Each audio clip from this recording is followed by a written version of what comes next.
Welcome to Diasporaa, the show where we share the remarkable stories of immigrants from the Indian subcontinent. I'm your host, Aditya Mehta, and each week we sit down with individuals who have made the journey over and explore their experiences, their challenges, and triumphs. We delve into their unique perspectives on adapting to a new culture while keeping their roots intact. Today we are joined by Karthik Kangiredla. Karthik has vast experience in oil and gas and the supply chain world. He's been instrumental in creating Amazon's last mile delivery network in North America and currently is building out the fulfillment network for TikTok Shop. So if you buy something on TikTok, he's got something to do with it. He went to IIT Bombay and then the London Business School, which is where I met him. And during the course of his career has lived in 11 countries. I know Karthik since 2014. We were in the MBA program together, and he's also the reason I got to do some amazing things at Amazon. So let's dive into this week's conversation. Karthik, welcome to the show. Thanks, Adi. Glad to be here. Absolutely. I'm really glad that we ended up in the same city after being in different places. How many countries do you have friends in at this point with where you lived and the LBS network?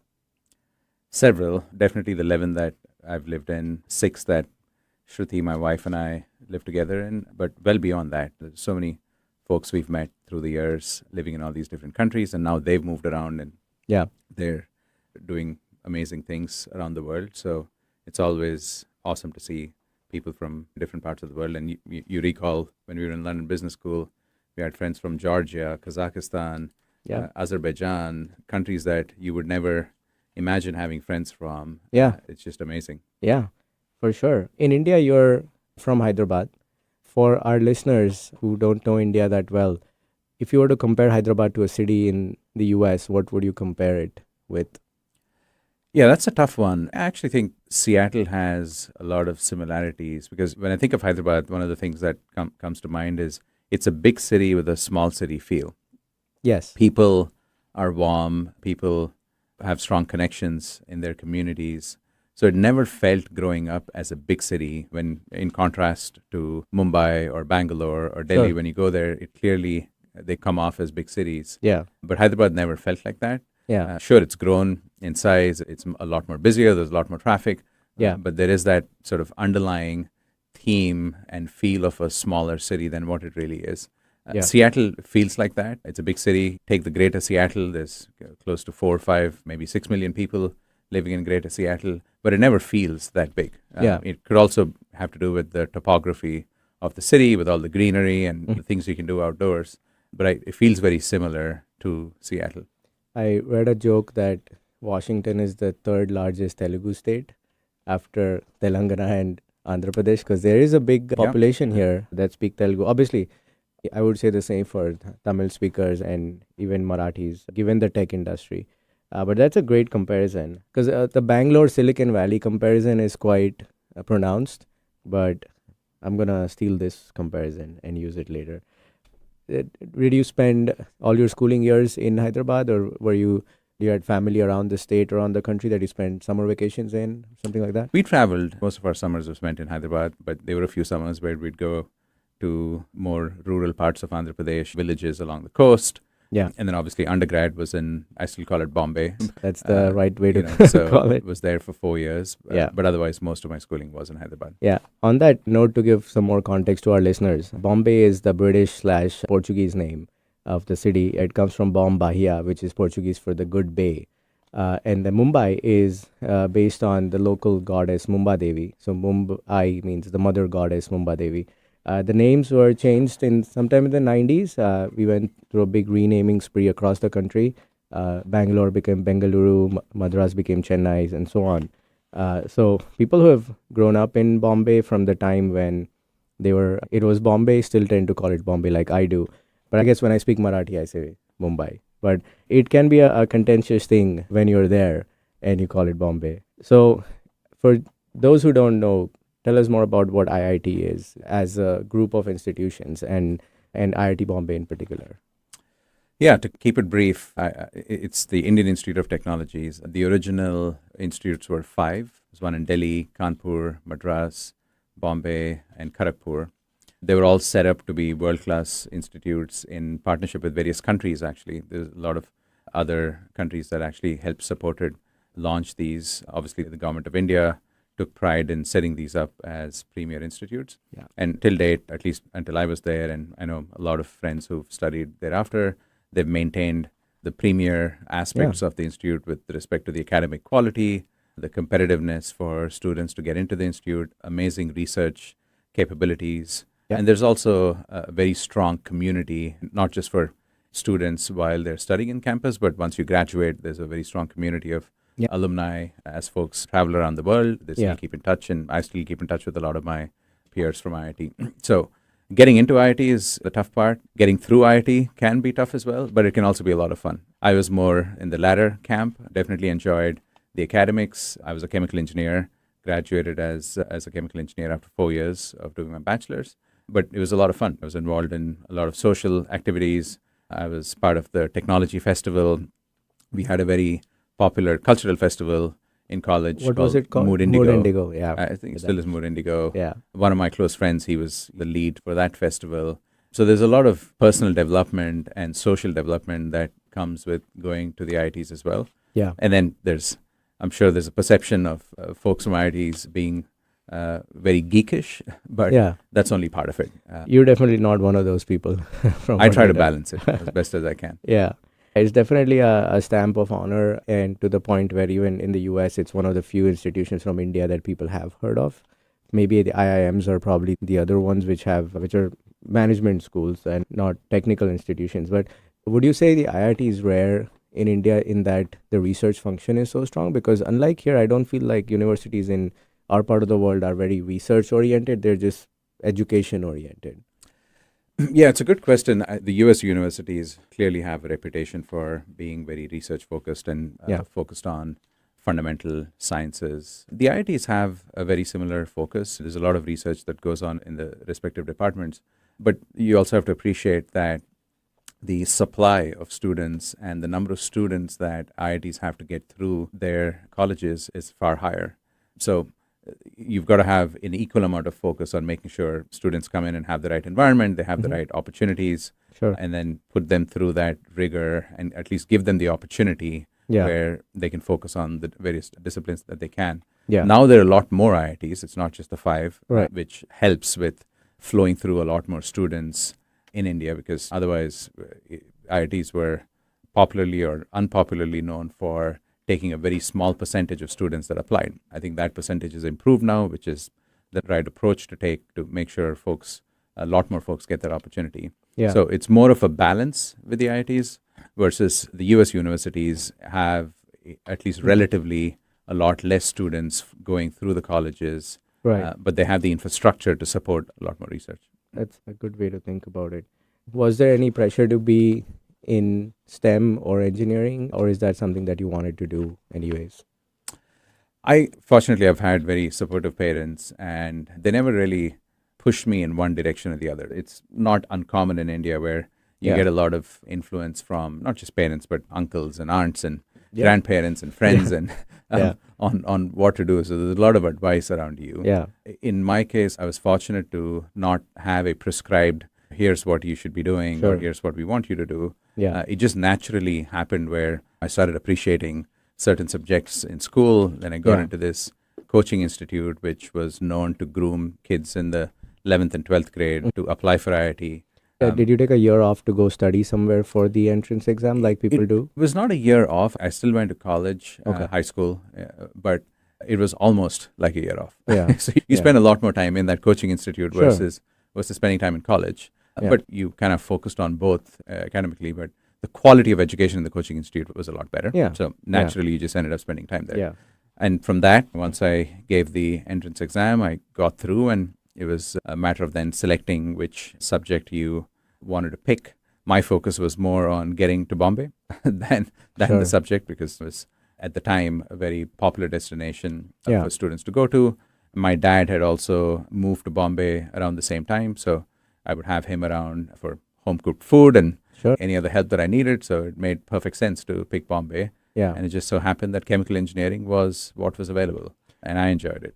So being someone who's not a native Marathi speaker, or who's not, like, Gujaratis have been in Bombay for a while, did you face any sort of cultural barriers? And if And how much did Bombay as a cosmopolitan city impact that, and how much did being in IIT in a college environment impact that? Yeah, IIT campuses are pretty large, Yeah. so they're a bubble on their own. Sure. So you don't have a lot of students who get exposed to the broader local community as much. Of course, you go out, you meet people. There's always a level of exposure that you have, but most of the exposure was within the campus, which I would argue was actually more diverse and Yeah. richer because you have students from different parts of India. Yeah. In fact, some students were on programs who came from outside of India as well. So you had a lot more languages, a lot more cultures Sure. assimilating within campus. Yeah. And being from Hyderabad, more than Marathi, I think good quality Hindi was the bigger barrier than Marathi. Yeah. There's a term in IIT for folks who come from Andhra Pradesh. They call them gultis. Yeah. Gulti is essentially Telugu spelt in the reverse. Yeah. Because we usually mix up Hindi words and Yeah. put the grammar Yeah. the other way around, so hence the reputation of speaking Yeah. backwards. So it's not a derogatory term then. Not at all. I mean, of course, it's all relative in how you take it Sure. and how you perceive it. Sure. But it's a great way for Yeah. students to kind of learn about each other's culture in a peculiar manner. Yeah. So I didn't know Hyderabadi Hindi was a thing until recently. And there's this Hyderabadi comic, man, I forget his name, but I'll put it in the show notes. He has this series of videos called Hyderabadi Harry Potter. And he goes about the Harry Potter stories in very strong Hyderabadi Hindi. And I've probably spammed you with a bunch of those videos at some point. So that videos are a great example of how it's a different, and it's not just an accent thing. It's like you said, even the grammar is different. And I've grown to enjoy listening to it over the time. Because for me, Bombay Hindi is not a novelty because I speak that. And I have a very strong sing-song Bombay Hindi, which comes out from time to time. So I think more context for the listeners is that India is one big country, but you can think of it like Europe, where each state has its own very strong culture, language, traditions, food, movie industry, and they all exist together with one currency and one famous sport like cricket instead of soccer. But then apart from that, it's just like Europe. It just happens to be one country. So for me, Karthik and myself, the common language easiest to talk in is English because our Hindi is different accents, and then I don't understand a word of Telugu, and you probably don't understand much of Gujarati either. So just putting that out there for the listeners. So what did you do right after IIT once you graduated? So IITs had campus placements. Yeah. The two routes that folks typically took was either getting a job, graduating from campus, or moving on to study further and doing a master's and a PhD. I was eager to do a job for several reasons, one of them being making money and being independent, but also getting into the real world and learning how to do things. I was a bit of a hands-on guy, even at IIT with all the other activities that I was doing beyond academics. I liked getting into things. So the first job that I got was a offshore drilling company called Transocean. It was an offshoot of Schlumberger. So this is a company that drills for oil and gas in offshore environments, floating rigs and standalone jackup rigs or these ultra-deepwater ships. Yeah. So for the first few years, I spent a bunch of time on the rigs, probably wanted to quit 5 times, but always stepped back and took all of the tough experiences as learning experiences. In hindsight, it was a fantastic experience, career and learning. I actually ended up spending close to 13 years and change with Transocean in oil and gas. You were in Transocean when you were at LBS too. I remember that. I was, yes. So for the 2 for years. the layperson, Transocean is the company that supplies the drilling equipment and manages the drilling process for these big oil companies. So you're not working for an Exxon Mobil, you're working for the company that's providing the resources to drill. Is that a good way to describe it? It is actually a direct relationship with the oil and gas company. Okay. So ExxonMobil would contract us, and Okay. BP and Chevron and other Got oil it. companies. But they would also contract several other service companies Yeah. for different types of services on the drilling rig to Okay. extract oil and gas. But it was a very diverse experience. I spent a bunch of time in operations initially, but I also spent time in corporate planning. I spent time in Okay. mergers and acquisitions. Then I was leading global supply chain for Transocean. It was more the various stints that I did and moving around the world in the process of doing so, which was very unique and super satisfying. I have a very random anecdotal question. When you're on the rig, which is presumably middle of nowhere in the ocean. Do you get weekends off? Do you go there for 2 weeks at a time, then come off for 2 weeks? How does that piece work? I've just always been curious to know. Depends on which part of the world you're in and which company you're working for. There's local laws, but there's also company policies that differ. But typically, at least in Southeast Asia and India, it would be a 4-week rotation. So Okay. you would go work for 4 weeks and then you would get 4 weeks Wow. off where you're essentially taking the 4 weeks to recover, recoup, spend time with the family, and then you go off for 4 weeks again. And the 4 weeks are back to back every day, and there's shift hours depending on the position that you're in. Some parts of the world, Europe, for example, they do a 2-week on, 3 weeks off, or 2-week on and 4 weeks off. So it varies depending on which part of the world and the nature of the job. So, what countries did you live in during this phase of your career? Quite a few. I was spending time on the rigs for the first couple of years, training in various departments, but then I also managed offshore operations for many years after that, as part of which I would fly up to the offshore platforms every so often. This The included helicopter that lands on the rig. That's right, yeah. Wow. And this included various countries in Southeast Asia. I was in Indonesia, I was in Vietnam, I was in Malaysia, Australia, China, Russia, Singapore, where they have a lot of shipyards, and a lot of these platforms would come back to Singapore to get refurbished. I was offshore India. So, yeah, several countries, but predominantly in Southeast Asia and kind of China region. I suppose these would be similar experiences because it was a internationally diverse crew on there, regardless of which country you were stationed in, or did the experience really vary from country to country as well? It definitely varies country. There's a lot of expatriates on these offshore rigs. These are folks who would move with the rig or be deployed by the central core competence of crew that we had around the world. But there would also be a huge complement of local crews that get hired depending on the country you're in. In fact, a lot of countries actually have laws that you need to hire a certain percentage of local employees. So we had Indonesian crews when we were in Indonesia. We had Vietnamese crews when we were in Vietnam.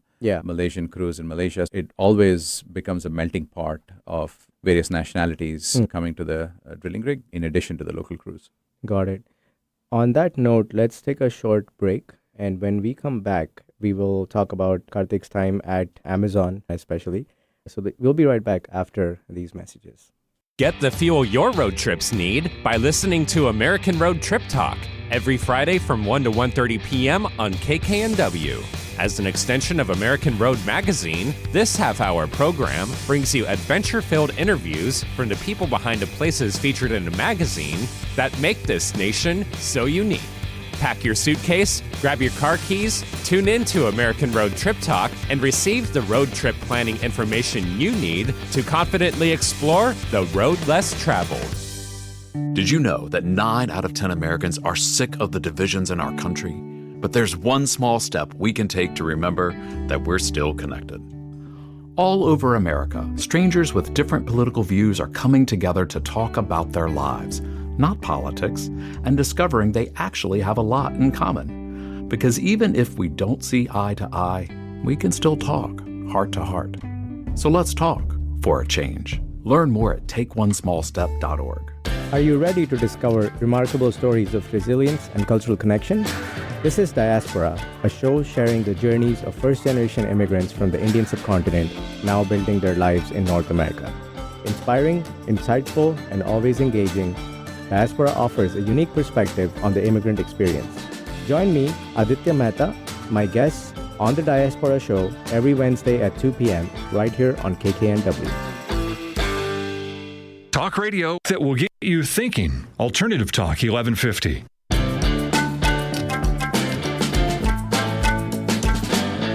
Welcome back to Diasporaa on KKNW. We're talking to Karthik Gangiredla, colleague of mine from London Business School, and now we're going to go into talking about his time at Amazon. I used to always think that your transition was a sharp one from Transocean to Amazon being different industries, but now that you mentioned you did work around supply chain, so maybe it wasn't that much of a career pivot for you, I'm guessing. And was it you that actively wanted to go to Amazon, or did Amazon approach you first? Yeah, it's an interesting story. So when I was in Houston, still with Transocean, leading global supply chain, one of the Amazon recruiters had reached out to me. At the time, I think some of the leaders at Amazon were running a bit of an experiment to hire some external general managers, directors to Yeah. come and run the operation and come in with a different perspective. And So I was it's a company which is known for promoting talent internally. correct. So Amazon typically has done a really good job promoting internal talent. So this was one of those instances where, given the scale and the growth at which, the rapid pace at which Amazon was growing, they started hiring externally at a higher leadership level. So for me, it was a decision of, do I continue in oil and gas when oil and gas is slowly starting to taper out or Yeah. at least plateau out?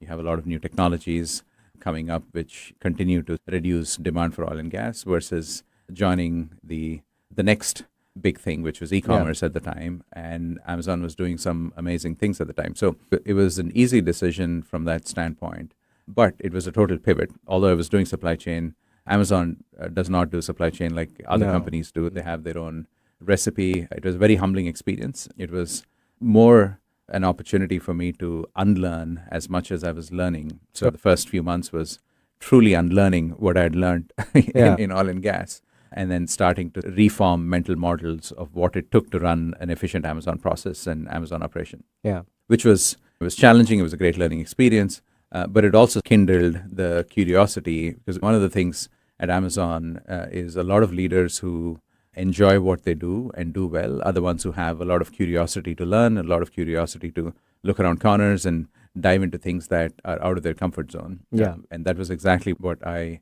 enjoyed the most and cherished Yeah. through the first few years. And then, of course, after I was in the fulfillment operations for a few years, I joined Amazon Logistics, as you had mentioned Yeah. in the opening. And the 4 years at AMCL were incredible. We built one of the largest last mile networks in the world, and Yeah. did so in record-breaking time, which you were part of as well. Kudos to the team. Yeah.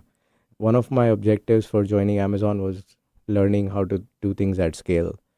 And I was just absolutely blown away in the first few weeks at the scale at which we operated and the amount of like decision-making power that was there for someone even at lower levels. Like when I was launching warehouses, I was the only Amazonian on site until the week before launch. Everybody else is a contractor, and you're trusted. Doesn't matter if you're 1 month old in the company. Actually, in my second warehouse, at 4 months in the company, I was the most senior person on the project because my entitlement manager was new, my pre-construction manager was new, my IT manager was new.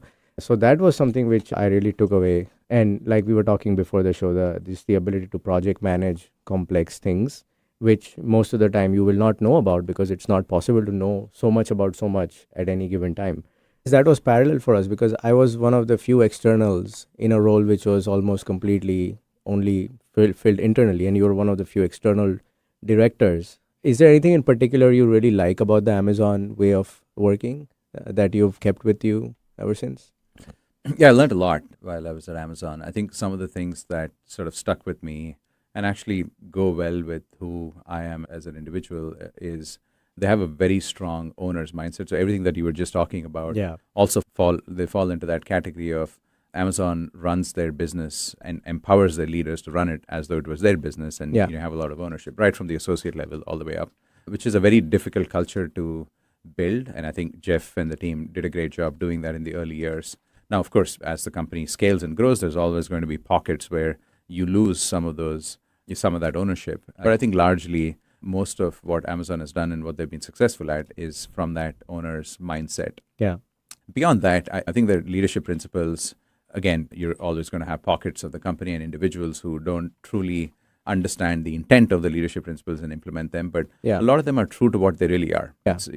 When you talk about some of the leadership principles of bias for action, frugality, earning trust, Yeah. they are what they actually stand for and Yeah. sound like and mean Yeah. in the simplest of forms. Yeah. But it's more about how you cultivate that from within Yeah. in your teams. But given the pace at which the company grew, especially last mile, which was the wild west of Amazon, and then me being in Canada, which was the wild west of AMZL, we went from 3 to 35 stations. So when everyone is new from the bottom to the top and they're getting promoted quickly because the network grows so quickly, that's bound to happen, right? Like it takes time for cultures and values to filter down to the very last person. But if 3 layers out of the 5 are all less than a year and a half or 2 years old, so I think keeping that in mind, the adherence to the culture was actually quite strong. And this you'll see in anything that grows super quick is that there's not enough time for the values to get downloaded. That was my assessment from a different vantage point from where you were in the company. Any particular thing that you feel very proud of, especially in AMZL? Versus, yes, it's just a general statement that, yes, we built this huge network. But anything in the moment there that you were really proud of? Yeah, it's a tough one. And you can, if you don't say hiring me was the proudest, it's okay. I don't mind. Of course, that was one of the proudest moments. It's a summation of a lot of effort by the team. And Yeah. I can think of a long list of problems that the team had solved, a long list of challenges that we had to tackle and overcome to build the network of that size. If you think about it, we essentially did what took FedEx or UPS 50 to maybe 100 years to build. We built that network in less than 5 years. Yeah. And that takes a lot of small thinking big about the network while focusing on the day-to-day tactical, going to the details. And it was really a summation of that everyday effort, every week effort, every month effort to see the result that we saw. So that's probably the thing that I'm most proud of, is the way in which the team stayed with the larger problem that we were solving and tackle the ups and downs, tackle the problems, tackle the challenges with a lot of tenacity to actually solve them and build that network. Yeah. And of course, there's things that we're not proud of as well. There are things we could have done better. There are things that we should have done otherwise. But in aggregate, I think they delivered an amazing network. Which it was not shoddy by any means. These were amazing buildings. They were well designed. And contrary to what sometimes the press impression is, I think the safety obsession was front and center. And the associate experience was front and center in all of this. I remember a funny incident where, because all the building standards were getting upgraded so quickly, right? So we had a bunch of things which my colleague BK Basim Khan used to call the JDIs, just do it. So let's not wait for this to become a standard. We know it improves the associate experience. The microwaves had labels. This one is vegetarian, this one is halal, and this one is kosher. And I think someone just took it to obsessive next level, to the point where there was no regular microwave left. And one associate one day came and he's like, where's the white guy supposed to eat his food? Because everything was labeled for some group with dietary needs.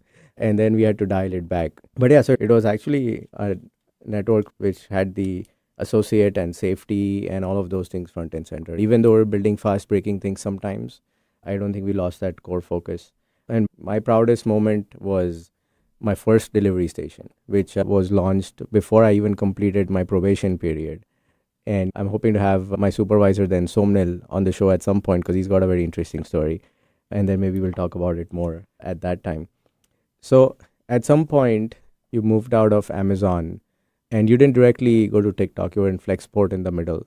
What was your role at Flexport, and how was it a continuation or a deviation from what you're doing at Amazon? Because they're not a fulfillment network like Amazon is. So, yeah, no, they had a different core expertise, although they've been doing a lot of other things now. The Flexport move, Amazon was a great experience. There was always good reason for me to stay, but this was an opportunity at Flexport where some of the leaders that were at Flexport were folks that I've worked with in the past. I respected a lot.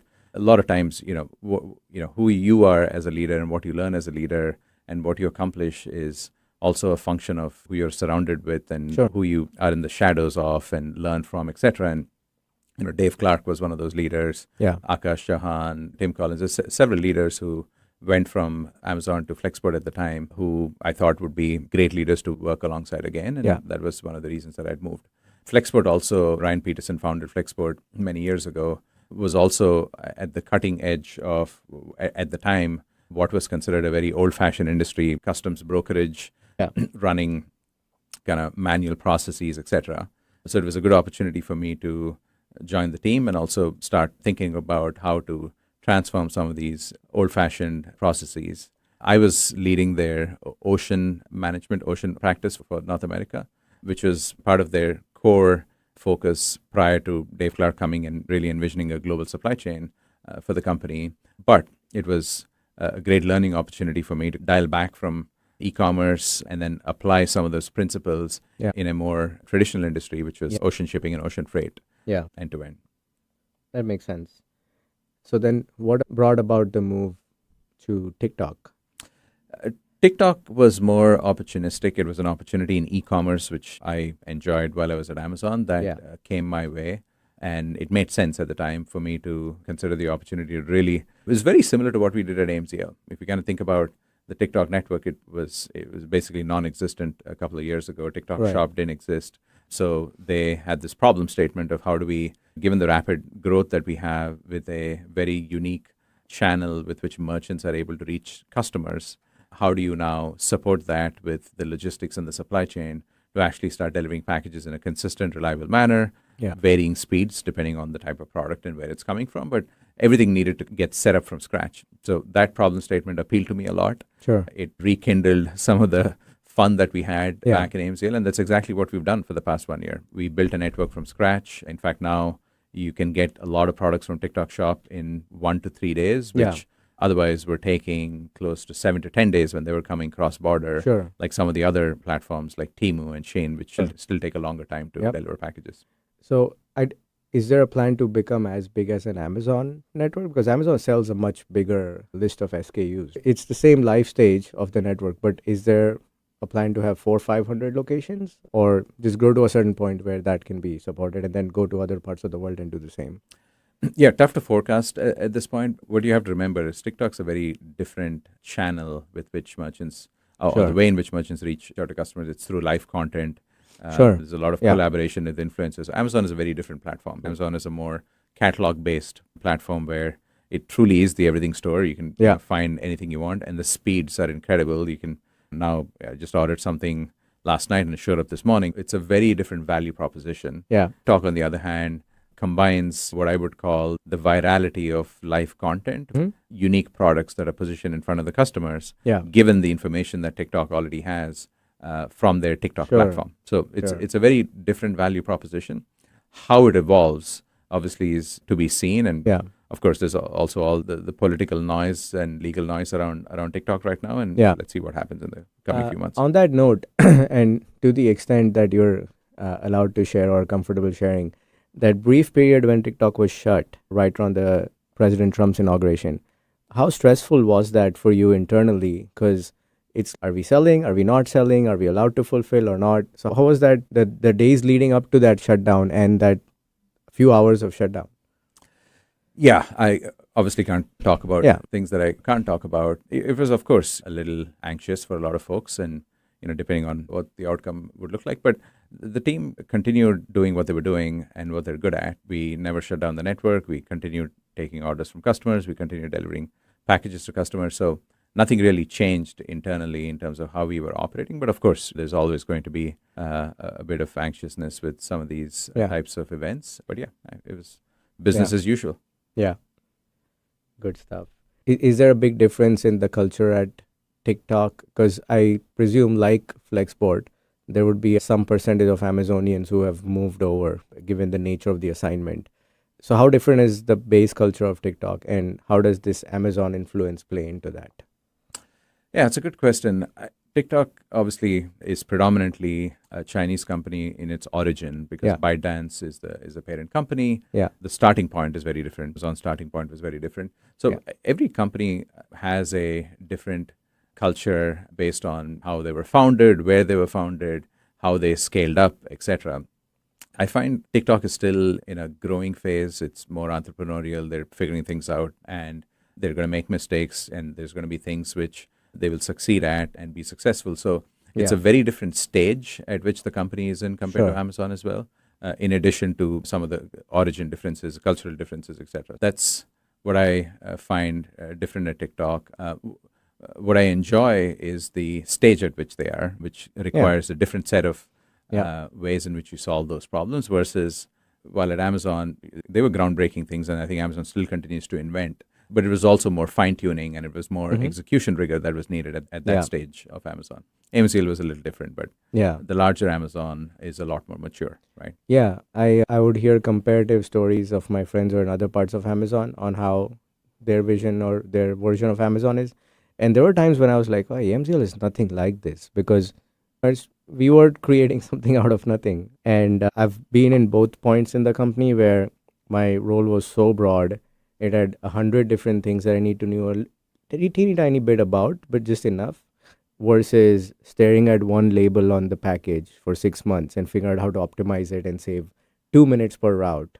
So very narrow problem because annually that meant $18 million per minute saved or something crazy like that, right? Yeah, the early stage is fun. It's uniquely fun. I've been going through that the past 1 year with my own company.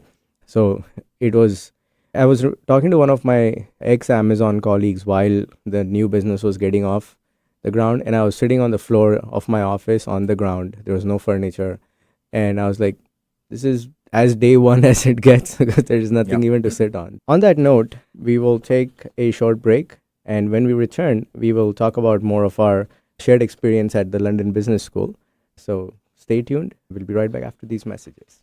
Don't ask me to talk. There's a lot of talk out there. Political talk, sports talk, girl talk, trash talk, and so on. But there's only one, Don't Ask Me to Talk, helmed by conversational off-roaders and podcast pals Eric Ryder and Stacey Heller. They follow every tangent they encounter, from cultural blind spots to their infamous weekly Wheelo topics. Listen wherever you listen to your fave podcasts. Subscribe and share too. Or tune in every Saturday at 3 p.m. or Tuesday at 4 p.m. on KKNW.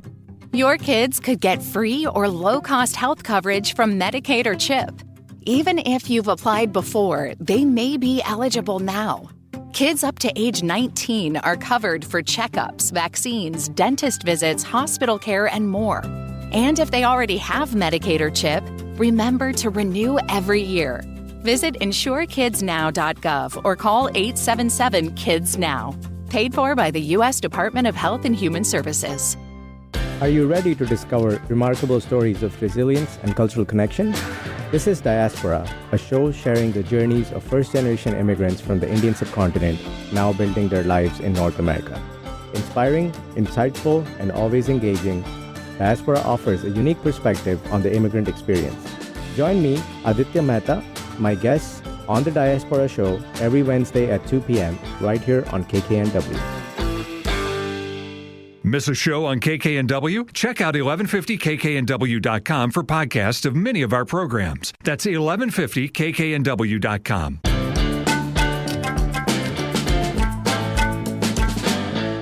Welcome back to Diasporaa on KKNW. We are talking to Karthik Kangiredla. He's a senior executive at TikTok and my dear friend from our London Business School days and a global traveler. On the global traveler piece, what we didn't touch upon, your family's all over the world now, right? Your parents are in Australia, your wife's family is in Singapore, and you are here. And I think your brother's in the Middle East. So where do you guys meet up together and how often are you able to pull that off? Yeah, it's a tough coordination exercise for sure. One, it's great that we have family all over the world so we can pick different destinations to get everyone together. Yeah. But it does become logistically challenging to get them all and also for duration of time. Yeah. But my parents have now retired, so they're going to be hopefully spending more time in Seattle. Yeah. Same with my wife's mother. So that's the hope, but it is logistically challenging. Yeah, we tried a couple of years ago to meet in the middle somewhere. So we chose Iceland. And then my parents and my brother came from Bombay and we went from here. It was a lot of fun, but it was probably the wrong place for a luxury family vacation because Iceland is very expensive to begin with. Yeah. We probably spent $50,000 on that whole trip. And after Iceland, we went to Norway, which was quite underwhelming because the Alaskan cruise is actually prettier, in my opinion. So hopefully we'll do more of these trips and go to different places. My parents they're not yet retired, they're getting there. So whenever they take a trip that brings them at least halfway to the US, they'll just hop over. And as a result, my parents will routinely come for 4 days or 5 days. And that's not the norm with family coming from India. They stay for a month or two. So hopefully we'll do more of those, which has been the most exciting country to be staying in. Because I know Southeast Asia during the oil transocean days. But after that, you also lived in Dubai, I know, and I think Switzerland. So counting all of those, which has been your favorite place to live in? Yeah, every place clearly unique, and we had good times and learned a lot from every culture. But I would say before we got married, I was living in Vietnam, and I was there for a good amount of time where I was able to cultivate some friendships. And there were folks who showed up at our wedding in India as well from Vietnam. So made some good friends there. So that was a great assignment and experience culturally, as well as being able to make friends that we're still in touch with. Yeah. And Shruti, my wife, and I, we lived in Switzerland, like you said, for a couple of years. That was a great experience as well. It's one thing visiting Switzerland and seeing all the tourist spots, but it's very different living there and getting to know the people, the culture. It takes a little bit to break into the social circles in Switzerland. But once you do that, you truly start building long-term relationships and getting to know the local culture. My wife picked up French a lot easier than I did. I don't think I'm great at languages, but she helped navigate us through the language barrier. But there's also an expat community in Switzerland where a lot of them speak English, and we had a great time. And so I would say Switzerland was probably one of our favorite spots, and Seattle actually reminds us a lot about Switzerland. You think about the skiing and the outdoors, the hiking. For sure, there's a lot of similarities. The weather is actually not that different, although Switzerland has more sunny days than Seattle does. But the greenery and the mountains, very similar. That's probably also the reason why we enjoy Seattle. Yeah, so I suppose Seattle is now probably the city you've been in the longest since you left India? Yes, on record, 6 years. 6 years, yeah. Longest city and place we've lived in. Yeah, I'm coming up on 3 years in Seattle. So that still puts it the last for all the cities I've lived in. Because I've been in Vancouver for 4, Austin for 4, and then Bombay for the rest of it. So do you miss Dubai at all?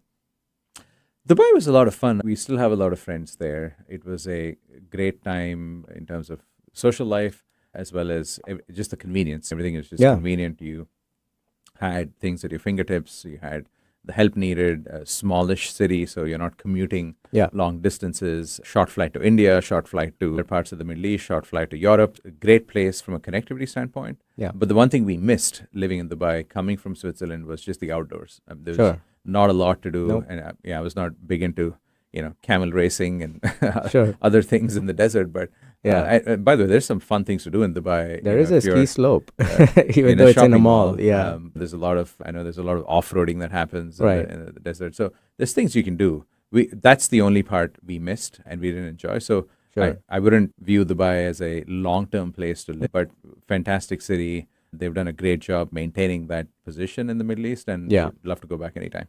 Yeah, for people in Bombay, it's just a weekend hangout spot like Goa is. My wife and I keep talking about having a base there, at least at some point, spending winters there, summers here, that kind of thing, mainly to be closer to family. I say it's the most Indian place outside of India. True. It's actually just like a westernized Mumbai without the traffic and the pollution. Still very global. You get everything you need. You get everything you need from a Western context, except the outdoors and the Indian context. So you want Indian food, or you want the help that you get, the nanny, all of those things are very... I don't know what I would do there. And each country you move to, as your life progresses, is a little bit harder. And you have to keep resetting to some extent. Thanks to LBS, I don't think it would be when we showed up to Canada where didn't know anybody. But you do take 6 months, 12 months to settle down. How was the London Business School experience for you overall? And what was your motivation for doing the program in the first place? Yeah, when we were making the move from Switzerland to Dubai, I was going through this phase of, I've done a bunch of different things in oil and gas, obviously super grateful for all the experiences, but I really wanted to discover something new. And the reason I applied was purely out of, hey, we're moving to Dubai, LBS has a campus in Dubai, and I just wanted to learn. To put it in simple terms, I wanted to be a student again and go and learn things that are outside my comfort zone and things that I'm not exposed to. And I saw this as a good opportunity to join the program. Yeah. So I applied. I was probably one of the last few that applied to get into the program, and fortunately, they accepted me, and the rest of the journey was amazing. The experience overall was super enriching, and I also was of the mindset where I definitely wanted to cultivate friendships and relationships, but also took the opportunity to truly learn new stuff and test some of my mental models and concepts that I typically use in works, and think of it through a different lens, use different ways of solving problems and in a business context. So learned a lot of it. I enjoyed the people that we met, the friendships. We still keep in touch. You still keep in touch. You're probably a lot more active than I am, but Yep. Yeah. definitely enjoy staying in touch with a lot of our friends from LBS. It was very international, so Yep. it's not focused on one nationality or the other. There was a Yeah. bunch of different nationalities, like I said, all the way to Georgia and Kazakhstan and Azerbaijan. It was truly international experience. Yeah. And so, is there a favorite course that you had in the whole thing, or anyone that was just mind blowing or eye opening to the extent like, oh, what just happened? Because I've had a couple of those courses. I think the courses were all obviously some better than others. Yeah. They all had their purpose. The one that I enjoyed the most was economics. I don't know if you recall. I think David Mehta was our professor Yeah. of economics. The way he taught some of the concepts, it was very provoking from a thought standpoint. And I also enjoy just macroeconomics as a subject.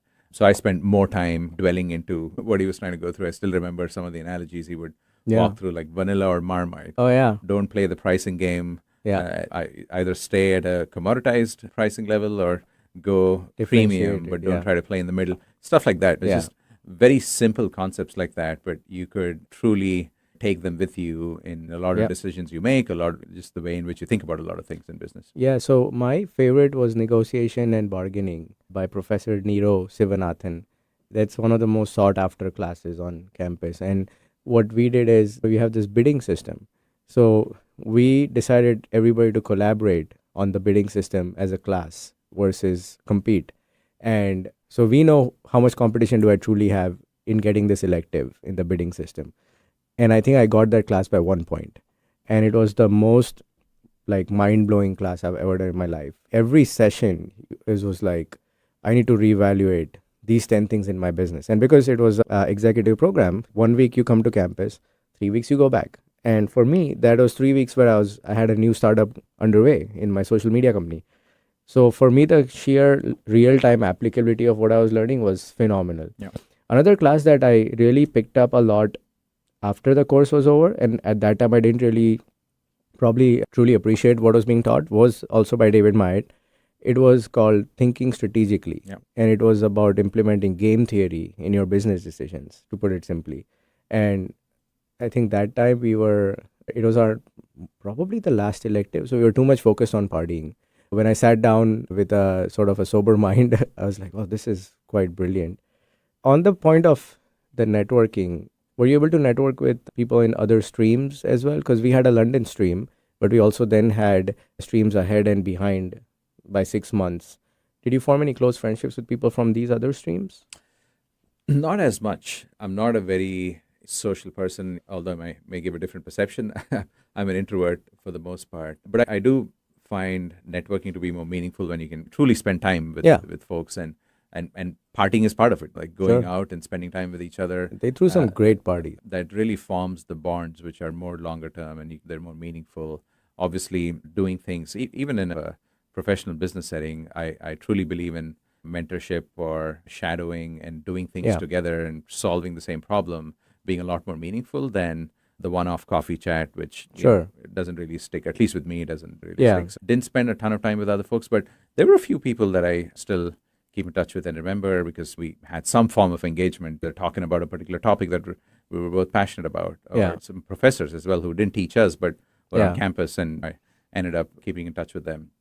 Yeah, a few, but not a lot. Do you feel like you missed out on any part of the experience because we were in Dubai and not on the main campus in London? It's always a trade-off, right? And the advantage of doing this program was, one, we didn't have to quit our full-time job. Yeah. Financially, that was a lot better. The trade-off for that was we didn't get to spend enough time on campus. But the second year, if you recall, with a lot of the electives, at least I spent a lot of time in London. In fact, I spent some time in New York in Columbia Business School for a couple of courses. I think one of them was with Joseph Stiglitz. Yeah, great. That was probably the other most coveted class after it was a fantastic class. There was another professor, I think it was Bruce Greenwald, who did a finance course. Still remember he had the classic old-style lamp and transparent slides. You write on it? You write on it, and he was using it. Wow. And he's carried them for close to 30 or 40 years, but amazing content. Just I think there was a point in him doing that, which is some of these concepts are time-tested, and you don't have to get creative to understand these concepts in a different manner. So, some really cool stuff. Yeah. Yeah, I didn't get any of the New York electives, but again, there's so many classes that I'm still using even to this date, whatever I've learned. The pricing strategy class in Hong Kong was also very good, if I remember correctly. Are you planning to go back for the 10-year reunion? It's going to be next year. Yes, absolutely. Yeah, we should make a trip out of it and drag our buddy Rene in Portland along with us. That's right. There's, you know what, with Shashank and then Khalik, there's 5 of us in North America. Shashank obviously took the effort to come all the way here a few months ago. I already interviewed him for this show as well. He's my benchmark when it comes to networking. I think that as a general rule, the entrepreneurs in the class had a bit more control over their time versus the people who were in full-time jobs. And we went at it like it was a buffet because you've paid this price to be here. And if you go hungry, it's your fault. He and I really networked in London. We would be the last ones to leave the networking event or the Windsor pub that we had next door. And I really think that did as much enriching as the actual stuff I learned in the class as well. Cool. So is there any advice you have for someone who's doing a later career MBA? And I was, 8 years experience at the point. I was youngest in the class. But some people say the older you are, the harder it is. I think the older you are, the more you have to relate to the experience. So which one do you think it is? And what's your advice for someone who's considering an MBA much later in their career? Yeah, it's a good question. There's various reasons. A lot of folks would have various motivations and drivers to do it, but I can talk about some of the drivers that I had, and some of it actually worked out the way I expected it to, and some not really. You've got to have a purpose or the why behind doing anything later in life, especially when the cost of doing so and the trade-off is going to be huge. You've got a family, you've got financial consequences that are going to be very different later in your career versus earlier in your career. So I think that's the one piece to think through and make sure you have a good why behind doing something. And second, I don't think an MBA is a sure shot way to pivot. A lot of folks think of an MBA as, if I do an MBA, I'm going to switch from this industry to that industry or get into a different discipline like consulting, investment banking. That doesn't always pan out the way you expect it to, especially later in your career. And it's also not, at least in my opinion, the right way to think about pivoting, because you're also giving up a lot of the core expertise and skills that you've built over time. In my case, the Amazon opportunity came across, I don't think it was fully linked to the MBA, but I still had to unlearn a lot of what I had learned in the oil and gas industry and relearn stuff. Of course, there are things you carry in terms of how you deal with problems and how you deal with people, etc. So there's a lot of that you carry with you, but there are things that you also have to relearn. So don't always think about the MBA as just a way to pivot. There were some of our classmates for who that pivot didn't turn out good at all, and then they had to scale it back as well. Exactly. Yeah. I don't think you should rely on that by doing an MBA. The other thing I would say is also get the most out of it. This is a great opportunity for you to be a student again, learn new things, learn new concepts, test your own concepts that you may have a formed opinion on through years of doing things a certain way. So it's a great way to almost be critical of some of those concepts and become a student again. And of course, like you said, it's a great way to meet new people, build new relationships, which I'm sure will come handy at some point in your career after that. Yeah, I met people who I really don't know where I would have met otherwise. Astronaut. Really, and everyone was so humble for all the things that they had achieved. On that note, let's go into our weekly segment. So let's spin the wheel and figure out what we're going to talk about.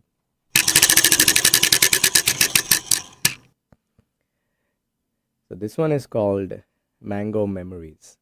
As many Indians do, they have nostalgic memories of eating mangoes. Do you have any such memories? And if so, what are those? Yeah, several memories. I was having a conversation with someone the other day, and she was talking about where else would she live. She lives in the Bay Area now, and she said she'd love to go back to Hyderabad, live in Hyderabad. And we were talking about some common memories of what we enjoyed growing up in Hyderabad. The two things that came to my mind was one, the mango showers that happen late June, July. Yeah, that's kind of the first rainfall. And just the smell in the city when the rain hits the soil, you get that very unique smell of that first rain. Yes. That's something that I just can never forget. It takes me back home, always a cherished memory. And then, of course, they were called the mango showers because that's the season when you have the bounty of mangoes Yep. that are harvested, and there's different types of mangoes grown in India. You know this better than I do. Your family We has have- had mango farms for Yeah, a long time. 30 something years. Yeah, we didn't have a lot of Alfonso, which I know is It's the more in popular Maharashtra, yeah. type of mango from Maharashtra, but we had Banganapalli. Yeah. There's a equivalent of Amras, which is you squeeze it and it Yeah. gets all messy. So Yeah. that's probably one of the memories I have is Yeah. always being messy with mangoes, the juicy varieties in summers as a kid. So yeah, lots of fun. Those are memories. from Andhra, native to Yes. Andhra, and Yep, they're yep. one of the sweetest varieties out Yep, there. yep. Oh, great. Thank you for sharing that. That brings us to the end of today's show. Thank you for listening to Diaspora, and we hope you enjoyed listening to Karthik's interesting story. Remember to check out our show notes for links and more information about the topics we talked about. You can find Diaspora on all major podcast platforms and subscribe to our channel on YouTube. If you like this episode, consider following us on Instagram or leaving us a 5-star review. Diaspora is part of the Staying Power network of shows and podcasts, all of which are dedicated to inspiring listeners to build lives of meaning, connection, and value. You can find the Staying Power network of shows wherever you get your podcasts. We'll be back next week with another interesting story from the South Asian diaspora. And until then, take care and stay curious. And Karthik, thank you so much for coming. Thank you. Thanks for having me. Appreciate it.